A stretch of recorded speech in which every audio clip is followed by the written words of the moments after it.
परम पिता परमात्मा पूर्ण ब्रह्म सर्व सृष्टि के रचनहार कबीर परमेश्वर जी की असीम रजा से आप सभी पुण्यात्माएं परमात्मा की महिमा सुनने के लिए उपस्थित हुए।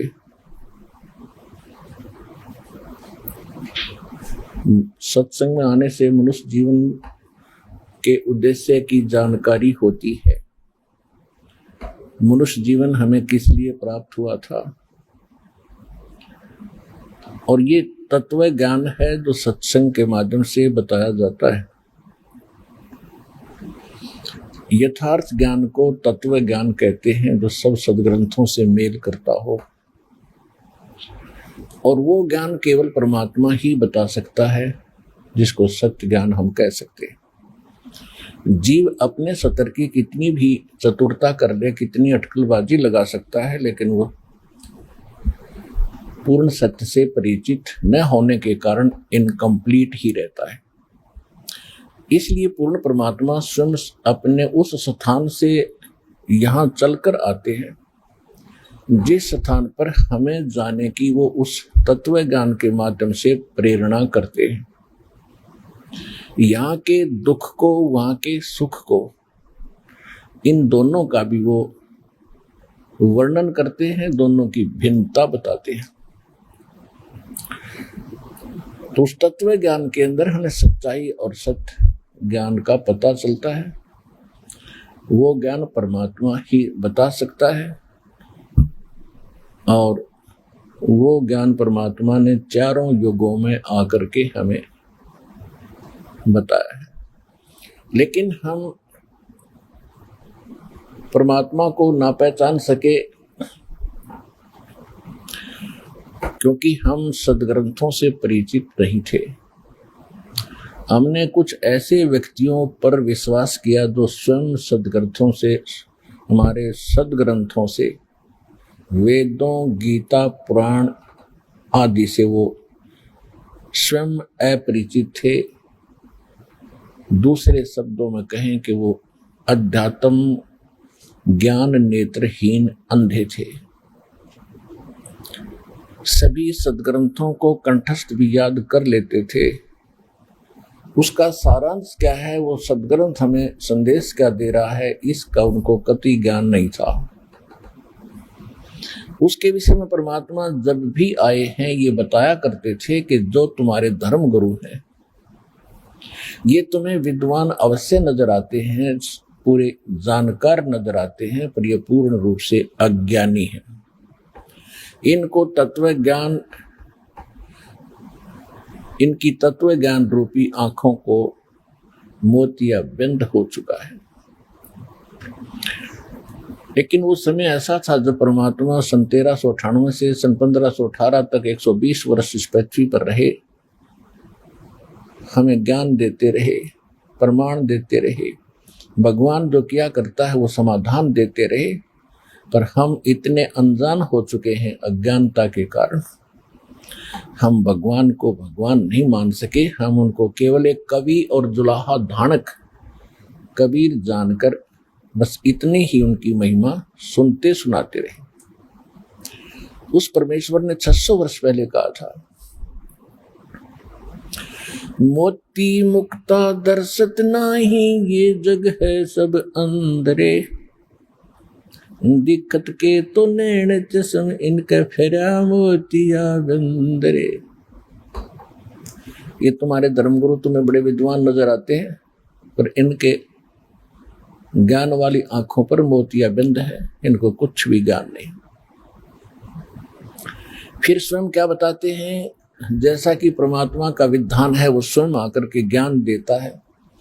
अच्छी आत्माओं को मिलते हैं, उनको तत्व ज्ञान से परिचित कराते हैं। कवियों की तरह आचरण करते हुए भगवान घूमा फिरा करते हैं। तो परमात्मा क्या बताते हैं, चारों युग में संत पुकारे, जिनसे भगवान मिले उन्होंने भी यही संदेश दिया। और को के कहा हम हेल रे, हमने भी ऊंचे स्वर में आवाज लगा लगा कर यही बताया। क्या बताया, हीरे माणक मोती बरसे ये जग चुगता ढेल रे। हम पूर्ण मोक्ष और पूर्ण सुखदाई उस तत्व ज्ञान रूपी साधना और ज्ञान हम ये हीरे मोती तुम्हें बरसा रहे हैं, तुम्हारे आगे डाल रहे हैं। लेकिन आप जी उन अज्ञानी ऋषि महर्षि आचार्यों शंकराचार्यों से भ्रमित होकर शास्त्र विधि त्यागकर आन उपासना अन्य देवताओं की पूजा कर रहे हो।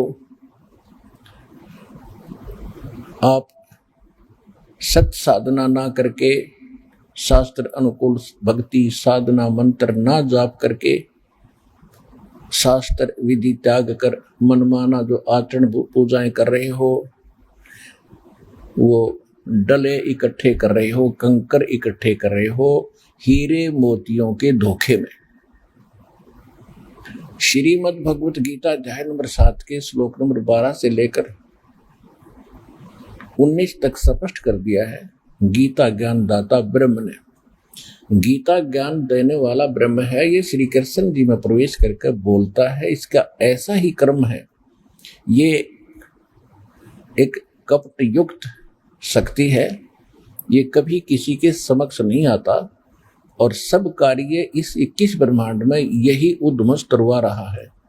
और ना ब्रह्मा जी पहचान सके इसके इस छल को षड्यंत्र को, ना विष्णु जी पहचान सके, ना शिव जी पहचान सके। तो हम उनके पुजारी थे, हमारी क्या बुनियाद थी, हम उनको समझ जाते। उस समर्थ ने आके बताया कि ये काल है और इसने स्वयं स्वीकारा है।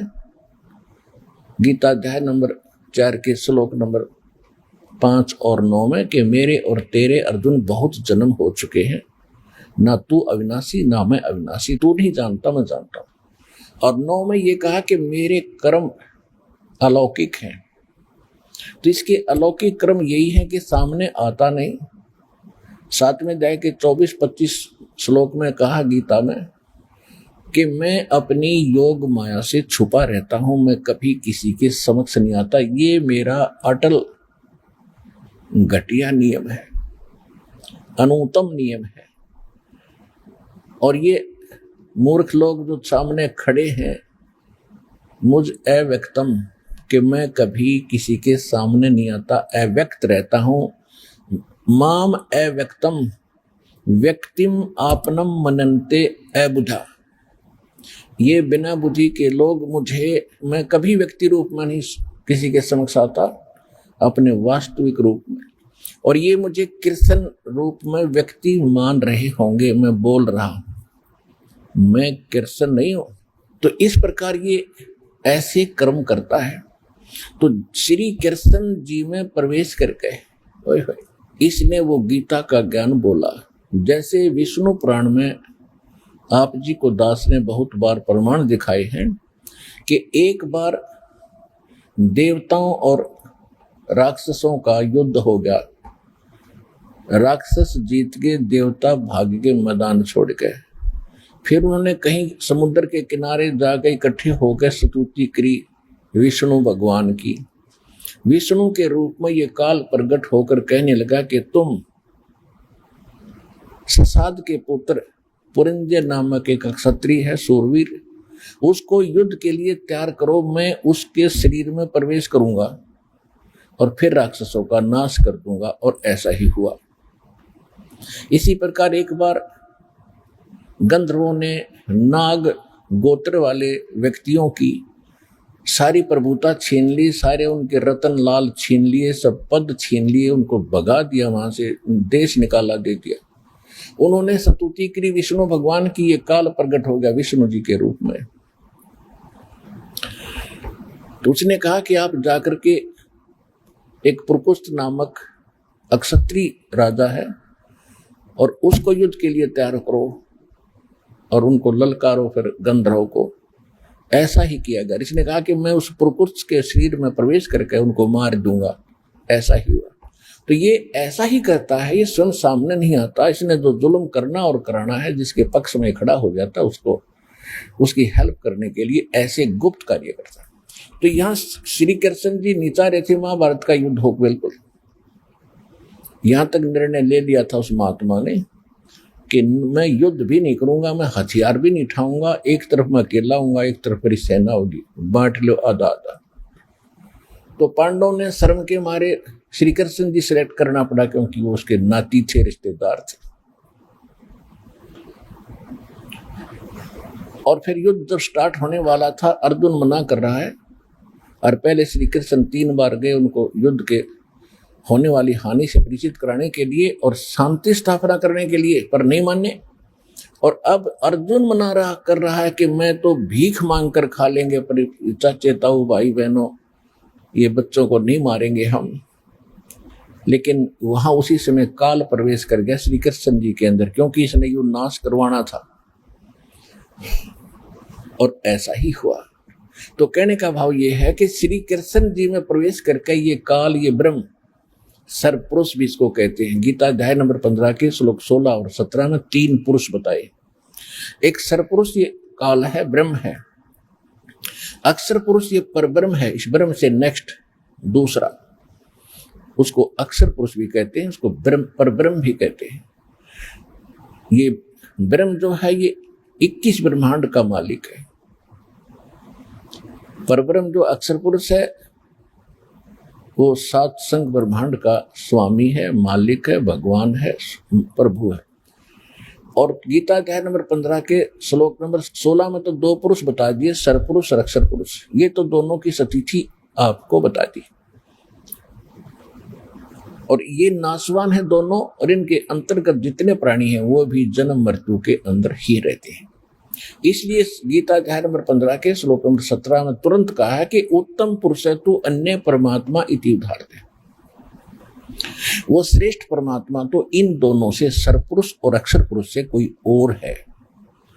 और जिसको परमात्मा कहा जाता है, उत्तम पुरुष है तू अन्य परमात्मा इति उदाहरते, और वही ये लोग त्रयम् अविश्य विवर्ती अवैश्वर है, जो तीनों लोकों में प्रवेश करके, यानी सबका धारण पोषण करने वाला संसार रूपी वृक्ष की मूल जड़, वही परमात्मा है जो इन दोनों से भिन्न है। वो वास्तव में पुरुषोत्तम है, वो वास्तव में अविनाशी है, और वो सबका धारण पोषण करता है, वो सबका दाता है।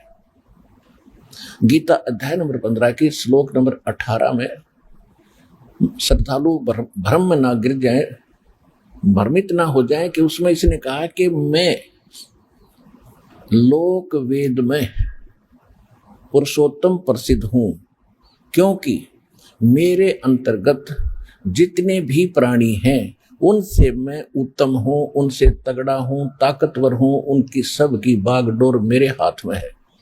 इसलिए मैं लोक वेद के आधार से पुरुषोत्तम प्रसिद्ध हो गया। मैं पुरुषोत्तम नहीं हूं, क्योंकि पुरुषोत्तमता 15वें अध्याय के 17वें श्लोक में स्पष्ट कर दिया कि वो है पुरुषोत्तम, वही वास्तव में अविनाशी है, और वही वास्तव में परमात्मा कहलाने योग्य है। लोकवेद क्या होता है? अज्ञान, अक्षेत्रीय ज्ञान, जो किसी क्षेत्र में किसी देव की महिमा हो जाती है, उसी को सुप्रीम मानकर आधारित हो जाते हैं। परमात्मा कहते हैं, जैसे दास पहले हनुमान, श्री राम, श्री कृष्ण जी के पुजारी था, बाबा श्याम जी आदि के पुजारी थे। ये था लोक वेद के आधार से हम इनको सुप्रीम पावर मान रहे थे, श्री राम और श्री कृष्ण, विष्णु जी को और शंकर जी को, और इनकी कोई माता पिता नहीं, यह जन्मा है, ऐसे हमने लोक वेद सुन रखा था। अब सच्चाई का पता चला कि ये खुद कहते हैं, श्रीमद देवी भागवत यानी देवी पुराण के 3रे स्कंद में 123 पृष्ठ पर, जो गीता प्रेस गोरखपुर से प्रकाशित है, सचित्र मोटा टाइप में, खुद विष्णु जी स्वीकार करते हैं कि तुम शुद्ध स्वरूपा हो, अपनी माँ दुर्गा की स्तुति कर रहे हैं। तुम शुद्ध स्वरूपा हो, यह सारा संसार आपसे उद्भासित हो रहा है। मैं और ब्रह्मा और विष्णु आपकी कृपा से ही हम विद्यमान हैं। हमारा आविर्भाव माने जन्म, तिरोभाव माने मृत्यु होता है, हम अविनाशी नहीं। तो अब ये सच्चाई सदग्रंथों में, इनकी जीवनी में लिखा है, ये खुद मान रहे हैं कि हम नाशवान है, हमारी जन्म मृत्यु होती है, और दुर्गा इनकी माता है। शंकर भगवान स्वयं कहते हैं कि जब ब्रह्मा जी आपसे उत्पन्न हुए हैं और विष्णु जी उसके बाद उत्पन्न हुए हैं, तो मैं भी आपका बेटा हूं, आप मुझे नहीं बहका सकते। तो क्या तमोगुणी लीला करने वाला शंकर में आपका बेटा नहीं हुआ? इसे सिद्ध है कि दुर्गा इनकी माता है और ये तीनों नासवान है। ये है यथार्थ ज्ञान। और पहले हमने सुन रखा था लोक वेद, इसलिए हम लोक वेद के आधार से ये गलत साधना शास्त्र विधि त्याग कर मनमाना आचरण कर रहे थे। इसके विषय में परमेश्वर ने अपने ऊपर उदाहरण देकर बताया है, पीछे लग गया जाऊं था मैं लोक वेद के साथ, रस्ते में सतगुरु मिले दीपक दे दिया हाथ। जैसे हम लोक वेद के आधार से भक्ति के मार्ग पर रास्ते पर चल रहे थे, जो साधनाएं दंत कथाओं से हमने सुनी थी वो कर रहे थे, कहते हैं उसी भक्ति मार्ग में फिर हमें कोई सतगुरु मिल गया, उसने तत्व ज्ञान रूपी टॉर्च एक लैंप दे दिया। अब उसकी रोशनी में हम पथ पर चल रहे हैं। पहले हम कुपथ गड्ढों में, बोझड़ों में, झाड़ों में बगैर ज्ञान के ऐसे धक्के खा रहे थे। पीछे लग गया जाऊं था मैं लोक वेद के साथ, रस्ते में सतगुरु मिले है दीपक दे दिया हाथ। तो इस प्रकार गीता अध्याय नंबर 15 के श्लोक 18 में कुछ भ्रमित व्यक्ति ऐसी अपनी उटपटांग ऑब्जेक्शन शंकाएं व्यक्त करते हैं। और एक भक्तों ने बताया कोई यूट्यूब है सिस्टम इंटरनेट के अंदर, उसमें कोई ज्ञानेश्वर नाम के कोई महाराज हुए हैं, उनके शिष्यों ने ये ऑब्जेक्शन कर रखा है कि रामपाल को कोई ज्ञान नहीं। और वो 15वें अध्याय के 17वें श्लोक तक तो बोलता है, 18वें में क्यों नहीं बोलता? जो गीता ज्ञान रहता कहता कि मैं पुरुषोत्तम हूँ, वो क्यों नहीं बताया उसने? तो इससे क्योंकि इस तरह की एक एक पॉइंट का ऑब्जेक्शन किसी का निवारण करना इतना संभव नहीं है। ऐसी भाषा वो लोग बोल सकते हैं जिन्होंने हमारा कंप्लीट ज्ञान नहीं सुना हो, और कंप्लीट ज्ञान सुनने के बाद ये मन में शंका आ ही नहीं सकती। तो यही कारण रहा कि कोई कहीं से सुन लेता 2 मिनट, उसी पर उछलने लग जाता है। हमारे इंटरनेट के ऊपर यूट्यूब पर भक्तों ने ढेर सारे सत्संग डाल रखे और साधना चैनल पर भी सत्संग चल रहा है। भक्तों ने पुस्तकें भी बनाकर समाज में वितरित की जा रही है, डीवीडी बनाकर भी दी जा रही है। उनको सुनो और फिर सारा शंका समाधान हो जाएगा। और वो किसके पुजारी है? श्री विष्णु जी के। और श्री ज्ञानेश्वर जी को कहते हैं ये विष्णु का अवतार है। तो इसी से अंडरस्टूड हो जाना चाहिए कि फिर वो कहाँ खड़े हैं। तो आज दास वही बता रहा है, श्रीमद् भगवद गीता अध्याय नंबर 7 के श्लोक 12 से लेकर 15 तक इन तीनों गुणों रजगुण ब्रह्मा, सतगुण विष्णु, तमगुण शिव जी की जो भक्ति करते हैं और इन पर आरूढ़ हो गए हैं, इनसे आगे किसी की कुछ सुनने को तैयार नहीं है। उनके विषय में ये ब्रह्म कहता है श्री कृष्ण में प्रवेश करके कि राक्षस स्वभाव को धारण किए हुए मनुष्यों में नीच दूषित कर्म करने वाले मूर्ख, इनको 4 गाली इकट्ठी दे रखी है इस ब्रह्म ने। ये कहता है कि ये मेरी भक्ति भी ना करते, इन अन्य देवताओं में ही फंसे रहते हैं। और इसी 7वें अध्याय के 20 से लेकर 23 तक इन 4 श्लोकों में भी यही निर्णय दिया है कि ये जो अन्य देवताओं की जो पूजा करते हैं ये भगवान समझकर पूज रहे हैं। और इन देवताओं को मैंने कुछ थोड़ी बहुत पावर दे रखी है, इनसे वो मेरे से प्राप्त पावर से कुछ अक्षणिक लाभ इनको देते हैं, लेकिन ये बुद्धिहीन देवताओं को पूजने वाले देवताओं को प्राप्त होंगे, मुझे पूजने वाले मुझे प्राप्त होंगे। अब इसमें स्पष्ट कर दिया। तो जो विष्णु जी का पुजारी है और रामपाल को नौका है वो नकली ज्ञान रखता है, तो इससे आप समझ लेना वो कितना ज्ञान युक्त है, अंडरस्टूड है। जो विष्णु जी का पुजारी है, तो विष्णु जी को यानी सतोगुण को श्री मद् भगवद गीता के अध्याय नंबर 7 के श्लोक 12 से 15 में क्या उपमा दे रखी है? राक्षस स्वभाव को धारण किए हुए मनुष्यों में नीच और दूषित कर्म करने वाले मूर्ख, ये मेरी पूजा भी नहीं करते। रजगुण ब्रह्मा जी, सतगुण विष्णु, तमगुण शिव जी है। मार्कंडे पुराण गीता प्रेस गोरखपुर से प्रकाशित सचित्र मोटा टाइप 123 पृष्ठ पर यही क्लियर कर रखा है कि रजगुण, सतगुण, तमगुण यही 3 देवता हैं और यही 3 गुण हैं। रजगुण ब्रह्मा, सतगुण विष्णु, तमगुण शिव जी, यही 3 गुण हैं और यही 3 देवता हैं। और ऐसे ही खेमराज श्री कृष्ण दास प्रकाशन मुंबई से प्रकाशित एक, जिसमें संस्कृत भी साथ में है, पूरा उल्लेख है, देवी पुराण में स्पष्ट किया हुआ है। शंकर भगवान कहते हैं, हे माता, यदि आप हमारे ऊपर दयालु हैं तो मुझे सतोगुण तमोगुण क्यों बना दिया, विष्णु जी को सतोगुण क्यों बनाया और ब्रह्मा जी को रजोगुण युक्त क्यों बना दिया, यदि आप हम पर दयालु हो। क्योंकि इनको मालूम है कि हमारे साथ ये सारा बूचड़ खाना चल रहा है। ब्रह्मा जी से रजोगुण की किरणें निकल रही हैं, जिससे सब प्राणी प्रभावित होकर संतान उत्पत्ति करते हैं। विष्णु जी के अंदर से जो रेज निकल रही है, उनसे प्रभावित होकर हम एक दूसरे में जकड़े पड़े हैं, ममता के अंदर, मोह के अंदर। और शंकर जी का कार्य ये खुद देवताओं है, ये सबका नाश करता है। तो जो नाश करता है वो विष होकर करता है। शिव जी कोई बालक नहीं, कोई राक्षस नहीं, लेकिन इसके अंदर वो गुण भर दिया। रिमोट काल के हाथ में इसके अंदर ऐसी चाबी भर देता, इसके बस का नहीं रहता, उद्मस्तार देता फिर ये। और उसी से हम प्रभावित होकर लड़ रहे हैं, झगड़ रहे हैं, किसी का हत्या भी कर देते। तो ये खुद कहते हैं कि मैं रजगुण क्यों, मैं तमोगुण क्यों बना दिया, और विष्णु जी को आपने सतोगुण क्यों जन्म दे दिया, और ब्रह्मा जी को तमोगुण क्यों बना दिया। अगर दयालु हो तो हम पर जिति सिद्धम रजगुण ब्रह्मा, सतगुण विष्णु, तमगुण शिव जी है। और इनको गीता अध्याय नंबर 7 के श्लोक 12 से 15 में स्पष्ट कर दिया। राक्षस स्वभाव को धारण किए हुए मनुष्यों में नीच दूषित कर्म करने वाले मूर्ख मेरी भक्ति भी ना करते। इससे सिद्ध है कि इनकी भक्ति भी करी जाती है तीनों गुणों की, और उससे ऊपर ब्रह्म बोल रहा है ये मेरी भक्ति नहीं करते। फिर कहता है मेरी भक्ति 3 प्रकार की करते हैं और 4 प्रकार की। गीता अध्याय नंबर 7 के श्लोक 16 से 18 तक।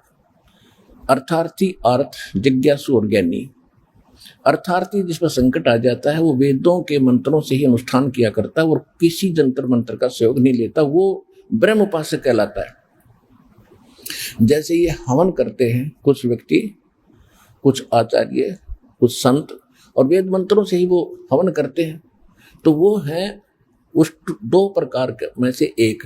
संकट निवारण के लिए भी वही करते हैं, और धन लाभ के लिए आर्थिक अर्थार्थी जो होते हैं वो भी वेद मंत्रों से ही हवन आदि का अनुष्ठान करके, तो वो ब्रह्म उपासक माने जाते हैं। और जिज्ञासु होते जो घर से निकलते हैं परमात्मा पाने के लिए, और जैसे उनको संत मिलते हैं, मार्गदर्शक मिलते हैं, उनसे ज्ञान ग्रहण करके स्वयं वक्ता बन जाते हैं और वाह के पात्र बनकर अपना जीवन नाश कर जाते हैं। तो ये 3 प्रकार के साधक जो ब्रह्म के साधक हैं, जो वो ब्रह्मा विष्णु महेश की पूजा नहीं करते, लेकिन वो इनकम्प्लीट है उनका उद्देश्य, तो तीनों को रिजेक्ट कर दिया। चौथा ज्ञानी कहा, ये बहुत अच्छी आत्मा है। ज्ञानी वो होता जिसको ये पता लग गया कि मनुष्य जीवन बार बार नहीं मिलेगा, और मनुष्य जीवन प्राप्त करके केवल एक उद्देश्य होता, आत्म कल्याण हो। आत्म कल्याण इन देवी देवता अन्य देवताओं की पूजा ब्रह्मा विष्णु महेश से नहीं होगा, ये ज्ञानी को पता लग जाता है। उसको ये पता लग जाता है पूर्ण परमात्मा की एक भक्ति से ही मोक्ष होगा। तो गीता ज्ञानदाता 16 से लेकर 18 में बताता है कि ज्ञानी आत्मा जो है, 7वें अध्याय के 16 से 18 श्लोक में ये कहता है, ये ज्ञानी आत्मा है तो नेक यानी समर्पित है मेरे ऊपर। ब्रह्म को फाइनल मान लिया इन्होंने गलती से, क्योंकि इनको वो तत्वदर्शी संत नहीं मिला। कौन सा? जो यजुर्वेद अध्याय नंबर 40 के मंत्र 10 में कहा है कि कोई तो भाई वेद ज्ञान दाता यही है ब्रह्म।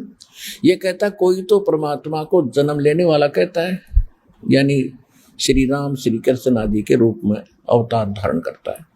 कोई कहता वो अजन्मा है, वो जन्म लेता ही नहीं, वो तो निराकार है।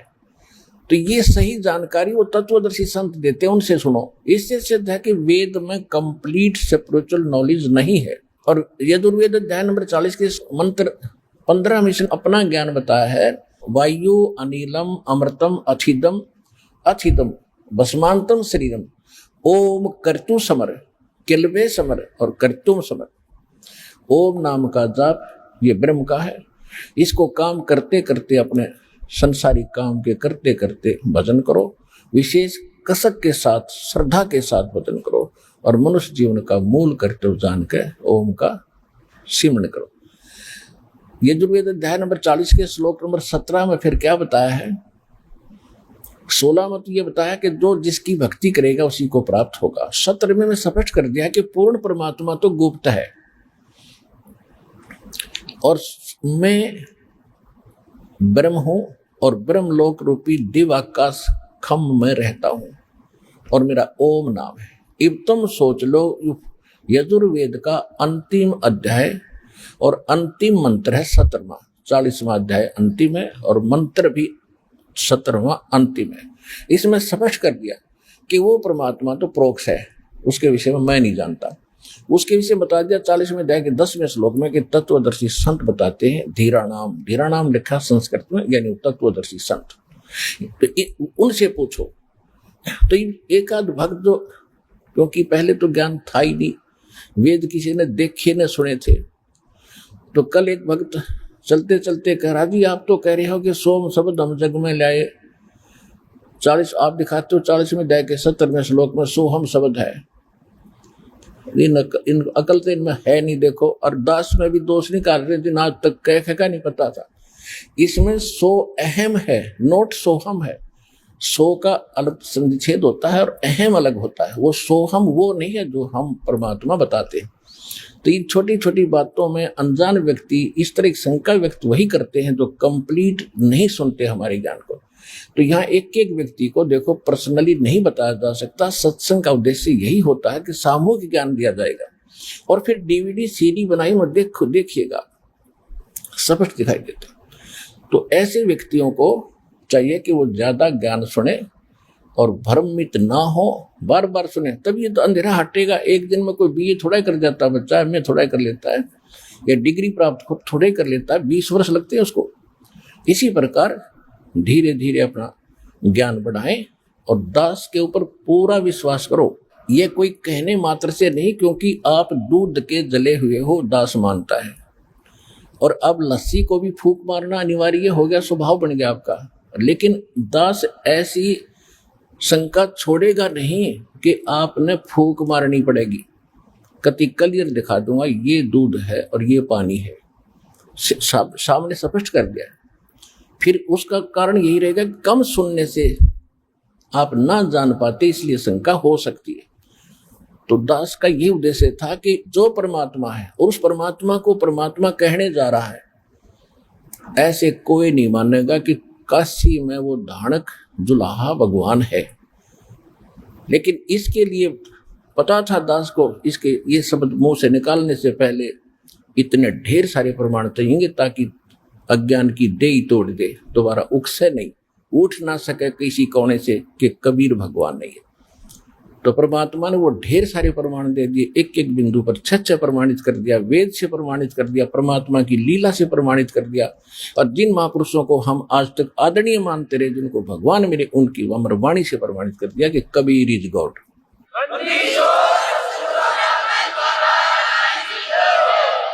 और फिर ये दास फिर कह रहा है कि जो आगे दास बोलेगा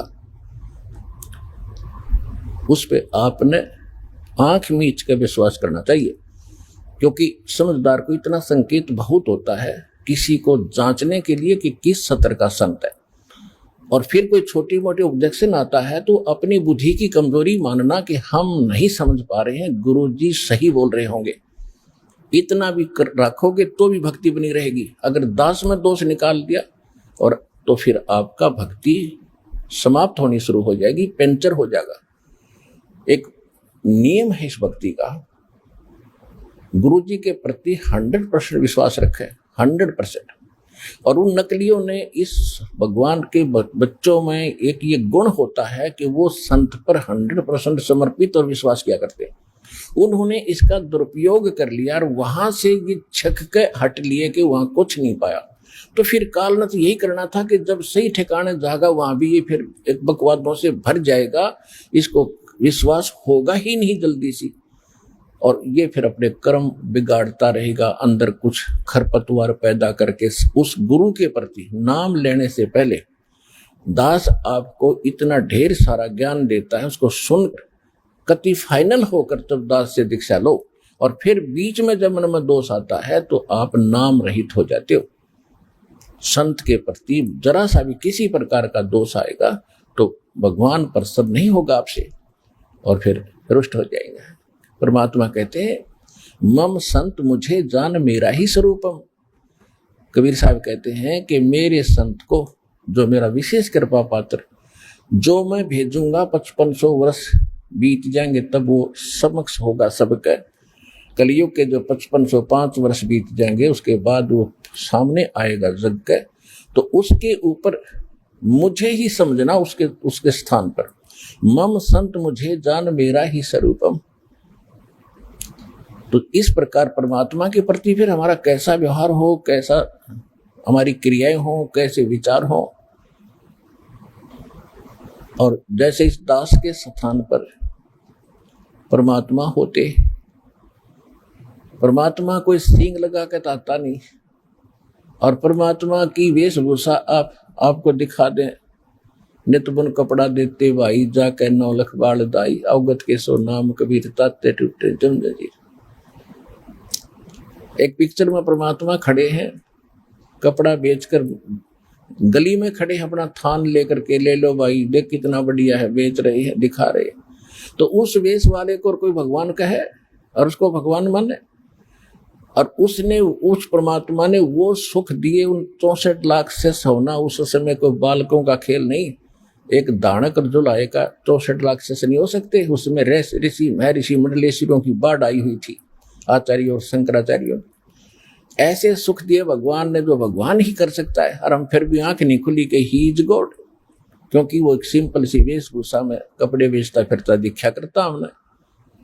तो अब ज्ञान इसलिए देना अनिवार्य का समझा परमात्मा ने, और ये कलयुग में ये ज्ञान देकर ही वो भगवान सिद्ध हो सकता था, इसलिए उन्होंने किया। अब हम उसी प्रसंग पर आते हैं जो दास आपको प्रसंग सुना रहा है कि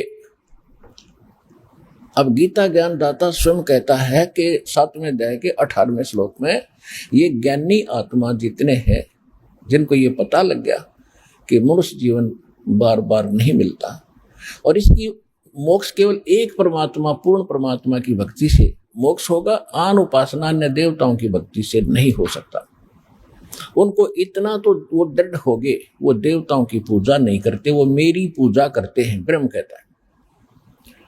लेकिन उनको वो तत्वदर्शी संत नहीं मिला जो श्रीमद् भगवद गीता अध्याय नंबर 4 के श्लोक 32 और 34 में जिसके विषय में कहा है। 32 में तो ये निर्णय दिया है, 4थे अध्याय के में गीता जी में, कि वो परमात्मा अपने मुख कमल से स्वयं आकर के वो तत्व ज्ञान बोलता है, और जिसमें यज्ञों की, धार्मिक अनुष्ठानों की जानकारी विस्तार से बताता है, सत्य होती है, और उनके जानने के बाद फिर सर्व कर्मों से मुक्ति मिल जाती है। वो तत्व ज्ञान है जो परमात्मा स्वयं बोलता है अपने मुख से। यहां अनुवादकर्ताओं ने 4थे अध्याय के 32वें श्लोक में गड़बड़ कर दी। ब्रह्मणे मुखे शब्द है, ब्रह्मणे मुखे, इस ब्रह्मणे का अर्थ कर दिया वेद की वाणी, मुख कर दिया वाणी। और 17वें अध्याय के 23वें श्लोक में गीता जी में लिखा है कि ओम तत्सत इति निर्देश ब्रह्मणे त्रिविध समर्थ है। वहां ये अनुवाद सही कर रहे हैं, उसमें ब्रह्मणे का अर्थ किया सच्चिदानंद घन ब्रह्म, यानी पूर्ण परमात्मा के पाने का 3 मंत्र का जाप है। ओम तो सरपुरुष का, तत् ये अक्षर पुरुष का सांकेतिक गुप्त है, कोड वर्ड है ये, और सत्य भी ये परम अक्षर ब्रह्म का, पूर्ण परमात्मा का मंत्र है। सत्य ये भी कोड वर्ड है।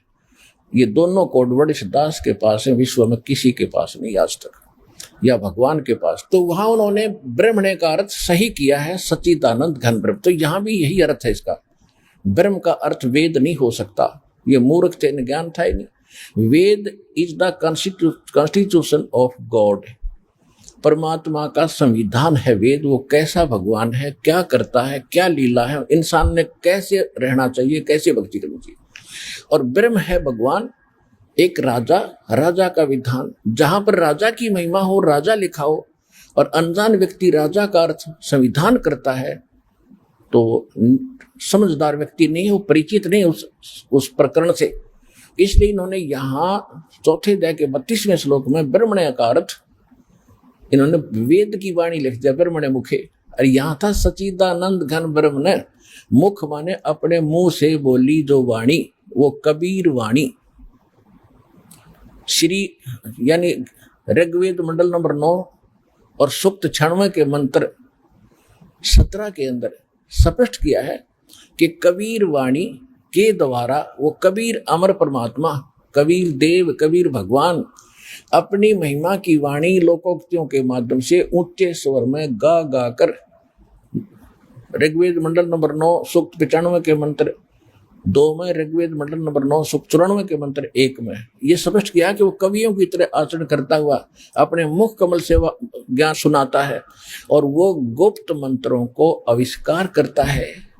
और परमात्मा कहते हैं सो हम शब्द हम जग में लाए, और सार शब्द हमने गुप्त छिपाए। तो परमात्मा को पहचानने के लिए हमें वेद एक बहुत हमारे लिए एक बहुत प्रमाणित ग्रंथ है, इनको हम सत्य ज्ञान युक्त मानते रहे। इसके ऊपर हिंदू को तो कति ऑब्जेक्शन नहीं कि वेद में कोई गलती है। और तो आज वो वेद क्या बता रहे हैं, तो इस प्रकार यहाँ चौथे अध्याय के 32वें श्लोक में ब्रह्मण्य मुखे का अर्थ है जो परमात्मा स्वयं आकर अपने मुख कमल से जो तत्व ज्ञान देता है वो है यथार्थ ज्ञान।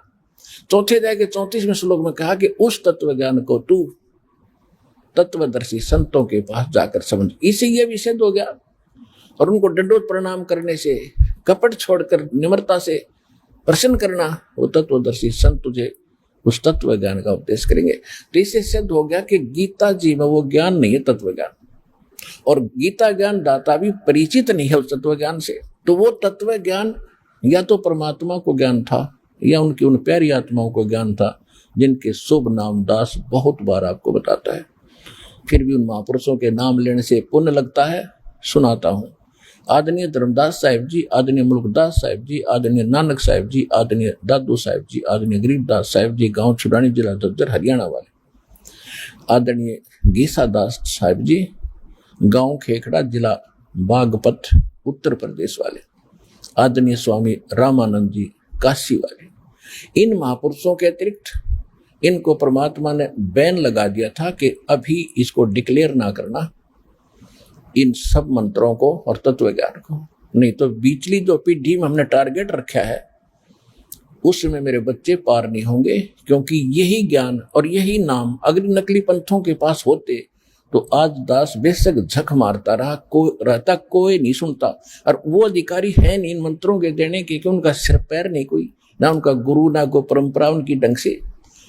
तो परमात्मा की एक सीधी कड़ी सतलोक से चलकर परमात्मा कबीर जी आए, गरीबदास जी से मिले, गरीबदास जी को अपना शिष्य बनाकर धरती पर छोड़ गए। उससे फिर आगे पावर उस थर्मल प्लांट से सीधा इस दास एक चलते फिरते पावर हाउस में आई है और वो जो आपको कनेक्शन दे रहा है।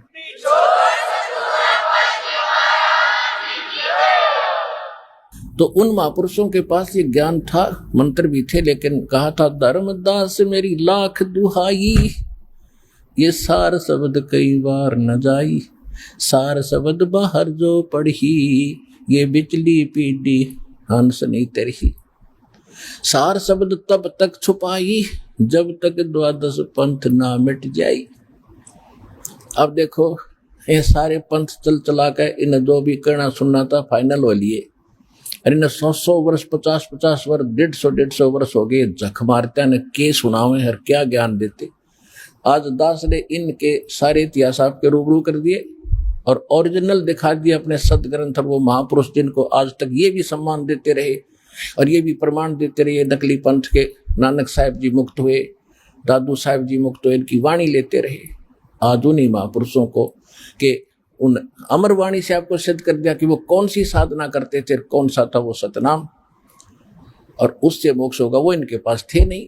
अगर इनके पास ये मंत्र होते तो आज हम फेल हो जाते और आज हम सफल हो गए। ये सब अब खत्म हो जाएंगे थोड़े से दिनों में, यानी मिट जाएंगे ये पंथ।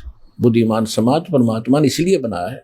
एजुकेटेड बालक इसी मोटी मोटी किताबें घोट रखी, इंजीनियरिंग की, डॉक्टरी की, एक ला की है पता नहीं कितनी कितनी, ये 2 अक्षर की बात ये नहीं समझेंगे। और ये ज्ञान होगा कि तुम बन गए प्रधानमंत्री, बन गए किसी देश के, और कल मृत्यु होगी फिर गधा बन गया, चाट ले इस प्रधानमंत्री पद ने। जो मूल उद्देश्य जीवन का भूल चुके हैं हम। तो इसके बताने के लिए भगवान आते हैं, या उसका अपना कृपा पात्र दास होता है, वही बता सकता है, वही आत्मा में जचा सकता है, उस परमेश्वर ही की कृपा से। गरीबदास जी ने कहा कि सतगुरु मिले तो इच्छा मिटे, पद मिल पदे समाना, और चल हंसा उस लोक पठाऊं जो आद अमर स्थाना। कि सतगुरु मिलेंगे तो यहाँ की इच्छाएं का अंत करेंगे, जो बेमतलब बकवादे सारा दिन मन में सोचते रहते हैं, ये बना दूं वो बना दूं, और 1 मिनट में मृत्यु हो जाए फिर क्या बनाएगा? चूहा बनकर बिल खोद कर रहेगा, जो बड़ी कोठियों में रहने वाला। तो हम कल क्या होगा उसकी याद दिलाने के लिए भगवान ने भेजे हैं। और वर्तमान का तुम केवल वर्तमान ही जानते हो। आप इस वर्तमान से और परमात्मा के ज्ञान से ये परिचित कर देंगे कि भविष्य क्या चीज है। ये तो एक 10, 20, 50 वर्ष का जो सुख कर्म का आपको प्राप्त है, और आगे कैर टूटेगा 83 लाख प्रकार की प्राणियों के शरीरों में धक्के खाओगे, कुत्ते गधे सुअर बन के, ना जाने कितना लंबा समय होगा। वो कैर भारी होगा, वो दुख भारी होगा। उस दुख से बचाने के लिए अपने बच्चों के लिए परमात्मा कितने समय से प्रयत्न कर रहे हैं। अब तो आप आंख खोलने जोगे हो गए हो, बुद्धिमान बना दिए भगवान ने। अब भी जानबूझ कर कुएं में गिरोगे तो इंसान नहीं, फिर आप भक्ति नहीं चाहते, आप इंसान के कौर में शैतान है। अब परमात्मा क्या बता रहे हैं कि गीता ज्ञानदाता क्या कह रहा है 7वें अध्याय के 18वें श्लोक में, कि ज्ञानी आत्मा है तो उदार, लेकिन इनको तत्वदर्शी संत ना मिलने के कारण ये मेरे वाली अनुत्तम गति में ही सचित आश्रित रह गए।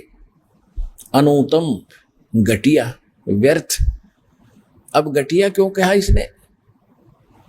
क्योंकि ये कहता कि जन्म मरण अर्जुन तेरे मिटे नहीं, मेरे खत्म नहीं हो। तो क्या बताना चाहते हैं परमात्मा? ये गीता ज्ञानदाता कहता है कि इनको तत्वदर्शी संत ना मिला, और अपनी उसको अनुत्तम क्यों कहा? गीता अध्याय नंबर 10 के श्लोक नंबर 12 में, गीता अध्याय नंबर 4 के श्लोक 5 और 9 में, गीता अध्याय नंबर 10 के श्लोक नंबर 2 में ये गीता ज्ञानदाता ब्रह्म कहता है कि अर्जुन तेरे और मेरे बहुत जन्म हो चुके हैं, तू नहीं जानता मैं जानता। अपना भक्ति का नाम इसने बता दिया 8वें अध्याय के 13वें श्लोक में। गीता ज्ञानदाता कहता ओम इति एकाक्षरम ब्रह्म व्यवहारण माम अनुसमरण ये परियाति तजन देहम स याति परमाम गतिम। मुझ ब्रह्म का एक मंत्र है, नथिंग एल्स। ये ओम नमः शिवाय, ये ओम नमः वासुदेव भगवते, ये इस तरह मंत्र नहीं है।